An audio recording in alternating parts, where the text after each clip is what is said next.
দেশবন্ধু, আমার আন্তরিক অভিনন্দন গ্রহণ করুন। অতীত 52 বৎসর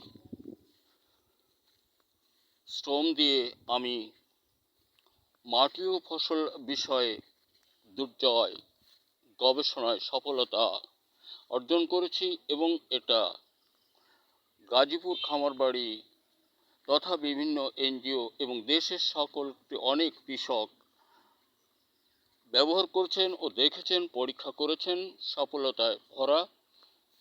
আমার মাটি ও ফসল বিষয়ে দুর্জয় গবেষণার পণ্যগুলি আপনারা হাতে তুলে নিন।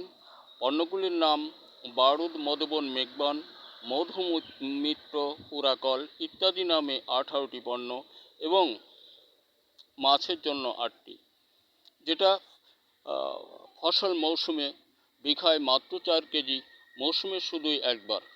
আশাবাদী আপনাকে অধিক দিলেও ক্ষতি নেই, কিন্তু দেবেন কেন প্রশ্ন জাগে। তো আপনি এটা জমিতে দিলে আপনার ফসলের কোনো প্রকার রোগ বা সকল প্রকার রোগ মুক্ত ফসল আপনি ঘরে আনয়ন করতে পারবেন অধিক ফলনে, এটাই প্রকাশ। বিশেষ করি দেশময় তামাম মানুষের কাছে করজোড়ে মিনতি, আমরা যদি কিছু পেতে চাই দেশ ও জাতির কাছে, সেটা সংস্কার চাই। যদি কাউকে কিছু দিতে হয় প্রয়োজন আছে সংস্কার। যদি আমাদের উন্নত শিরে থাকতে হয় প্রয়োজন আছে সংস্কার। যদি আমাদের দেশকে ভালোবাসতে হয় প্রয়োজন আছে সংস্কার। আমাদেরকে জাতিকে ভালোবাসতে হলে প্রয়োজন আছে সংস্কার। আমরা সংস্কারের কথাটা না ভুলি, কারণ বর্তমান যে ভদ্রলোক আছেন ডক্টর মোহাম্মদ ইউনূস সাহেব, ওনার হাত দিয়ে আমরা দেশটাকে আগে সঠিকভাবে সুন্দর এরিয়াগুলি বুঝে নেই, কোথায় কী করতে হবে জেনে নেই, পরবর্তীতে আমরা রাজনীতির দিকে আসব। আর রাজনীতি যেটা বলতে হয় বাস্তব কথাটা, সেটা রাজনীতি আমরা রাখিনি। রাজনীতির মূল ধারা ছিল গণতন্ত্র, এগুলো আমরা দিন গেলে রুখে দিয়েছি।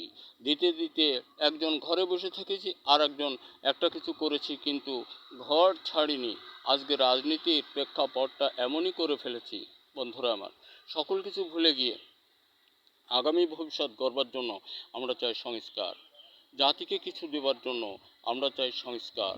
ছাত্রদের কিছু বাস্তব সুন্দর লেখাপড়া বিদ্যা অর্জনের প্রশস্ত রাস্তা অঙ্কন করতে হলে তরবারি ফেলে কলম ধরাতে আমরা চাই সংস্কার।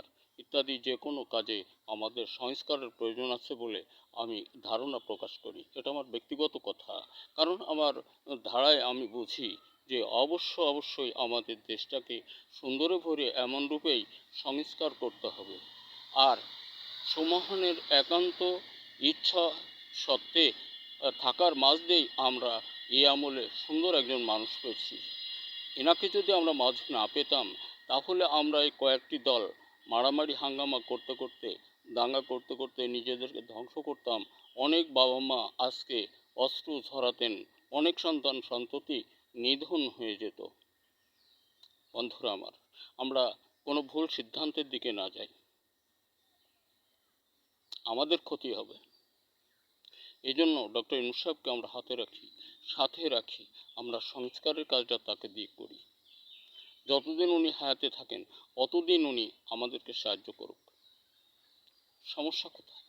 আমরা তো রাজনীতি করব, নির্বাচন চাচ্ছি, দেশকে ভালোবাসা দেখাবো, দেশের উন্নয়ন করব, দেশের প্রতি প্রত্যেক মানুষকে সাহায্য সহানুভূতি দেব, সকলের কাছ থেকে শ্রদ্ধা পাবো। কই, আমরা তো অতীতেও ছিলাম, এটা তো করতে পারিনি। এই জায়গা জমি ভূমি কোথায় কোন অবস্থায় পড়েছিল, এটা তো উনি খতিয়ে বের করছেন। আমরা তো ভাবিনি, কশ্চিন কালেও না। এদেশ চলে গেলেও আমরা এমনটা ভাবতাম না, থাকলেও আমরা ভাবতাম না। দিন দিন জমি এমনি পতিত হয়ে যেত। বন্ধুরা আমার, আপনাদের প্রতি আমার আন্তরিক অভিনন্দন। আমি একজন সাধারণ মানুষ, আমি তো দেশ চালাবো না, আমি দেশের বড় কেউ হতে চাচ্ছি না। কারণ গণতন্ত্রের অভিমতে আমাদের সকলেরই সমান অধিকার আছে। তাই আমি বলি, আমরা সকলেই নিশ্চয়তা ভরে ডক্টর ইউনূস সাহেবকে সফলতা ভরে কর্ম করতে দিই। আর সেই সফলতায় বয়ে আসবে আমার আপনার জীবনের সফলতার মহা অভিধান। ভুল করলে আমাদের ভুল হবে, নিজ পায়ে নিজে কুঠার মারবেন না। এই ব্যর্থতা মানে কি আপনারা ভালো করে জানেন, আর যদি জ্ঞানটুকু আমাদের অনেকেরই হয়তো বা নেই। যে হাত থেকে দেশটা ফেরানো হলো, আবার সেদিকেই দেশটা মোড় নেবে। এখানে ডক্টর ইউনূস সাহেব ছাড়া যিনি আসেন না কেন পারবেন না রক্ষা করতে। সমগ্র বিশ্ব যাকে ভালোবেসেছেন, বিশ্ব মতামত প্রকাশ করেছেন, এখানে আমাদের দ্বিমততার কোনো প্রয়োজন নেই। কোনো কুহকে আমরা না পড়ি। কৃষক বন্ধুরা, দেশের সকল ছেলেমেয়েরা আমরা প্রযুক্তি গবেষণা সার্থকতা ভরার চেষ্টা করি। আমি অতীত 52 বছর বলি, এ কথাটা আবারও বলতে হয় যে এই পৃথিবী সৃষ্টির পর মাটি ও ফসল বিষয়ে আমার তৈরিকলায় প্রথম আবিষ্কার ও সফলতায় ভরা প্রথম আবিষ্কার, এটা প্রমাণ ইতিহাস। কারণ এমনটা অতীতে আর কেউ তৈরি করে নাই, তাহলে জানতে পারতাম। আর সফলতায় ভরা নিশ্চিত গাজীপুর খামারবাড়ি এবং যারা ব্যবহার করেছেন অনেক এনজিও সহ সকলেই জানি। আমাদের দেশের যে প্রচলিত আছে মানে নিয়ম আছে, সুন্দরকে কেউ সাহায্য করব না, এটা আমাদের জীবনের একটা বিশাল বিষয়। আর অনেক ঊর্ধ্বতন অফিসার বাংলাদেশে যে কজন আছেন, আমাকে অনেকেই চিনেন। অনেক অফিসার রিটায়ার্ড করে চলে গেছেন, ওনার কলমের একটা ধাক্কা পেলে হয়তো জীবনটা আরও সুন্দর হতো। জীবনটা বলতে আমার তৈরিগুলা, কিন্তু উনি দেননি। আজকে তো আপনি রিটায়ার্ড করে চলে গেছেন, কিন্তু কই আমাকে যেটা বলছিলেন সেটা কি আপনি নিয়ে যেতে পারছেন? বোধ করি না। এখন মিলান, এখন আপনার জীবনের সঙ্গে সেই অঙ্কটা মিলান। আমি দেশ ও জাতিকে দেওয়ার জন্যে, বিশ্বকর্মের সহযোগে যোগী হওয়ার জন্য আমার জীবনে আমি এতটা দিন 53টি বৎসর শ্রম দিলাম, শেষ দিন আপনাদের হাতে তুলে দেব। এখনও আপনারা যেটা চেয়েছিলেন, বলেছিলেন, অসম্ভব। আমরা জাতিতে বাঙালি। ভুলে যান, আপনি তো রিটায়ার্ড করছেন, মহাপরিচালক, পরিচালক, অমক তমক। আন্তরিক অভিনন্দন আপনাদের প্রতি আবারও রাখি আমি। সুখে থাকেন।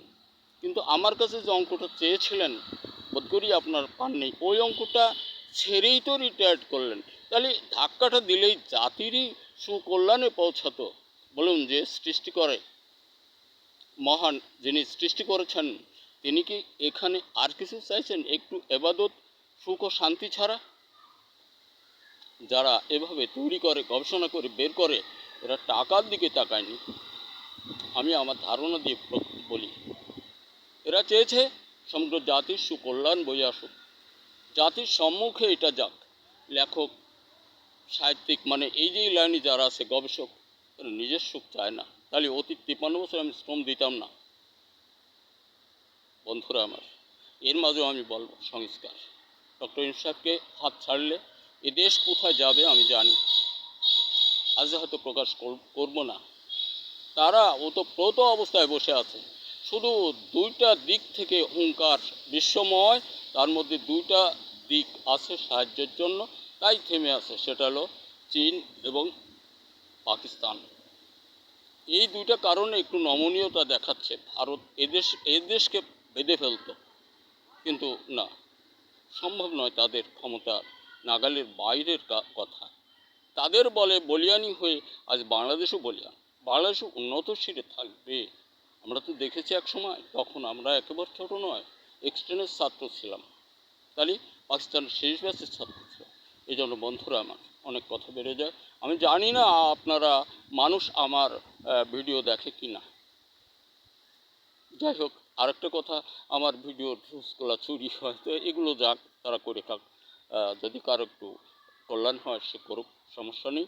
আমি আবারও বলি, আমরা কাউকে যদি কিছু দিতে হলে সংস্কার চাই, উন্নত শিরে থাকতে হলে সংস্কার চাই, ইজ্জত সম্মান রক্ষণাবেক্ষণের জন্য সংস্কার চাই। কথাটা স্মরণ রাখবেন। আমরা তো ফুটবল ছিলাম, আমাদেরকে নিয়ে খেলা খেলছে, আমাদের বাস্তবতা তারা লুটে খেয়েছে। এই তো কদিন হলো ভারত থেকে ভারতে দেশের লোক না যাওয়ায় তাদের মুখে অনেকের মুখে অন্যের বিঘ্ন ঘটছে। এই জন্য আমরা ওদিকে যাব না। আরেকটা ভিডিওতে বলবো। আমি বলি সংস্কার চাই, ডক্টর ইউনূস সাহেবের হাত ধরে আমরা সুন্দরের দিকে আগায় যাই, তাহলে আমরা উন্নত শিরে থাকতে পারবো। দেশের সকল ছেলেমেয়েরা, আমি বারবার বলবো, যতদিন বাঁচে আছি অতদিন বলবো, তোমরা গবেষণায় নিয়োজিত করো নিজেকে। সফল সুফল বয়ে আসবেই। আর দেশবন্ধু কৃষক আমরা যারা আছি, আমরা ফসল উৎপাদন হতে দূরে না যাই। আমাদের উৎপাদন, আমাদের কর্ম, এটাই আমাদের জান্নাত। কারণ বিশ্ব মানবতার দ্বার প্রান্তে যদি আমরা খাদ্য উৎপাদন দিয়ে পড়তে পারি, আমাদের উৎপাদিত ক্ষমতা ফসল এটা যদি মানুষের রক্ষণাবেক্ষণের কাজে লাগে, নিশ্চয়ই এখানে আমাদের জান্নাত হবে। ধন্যবাদ।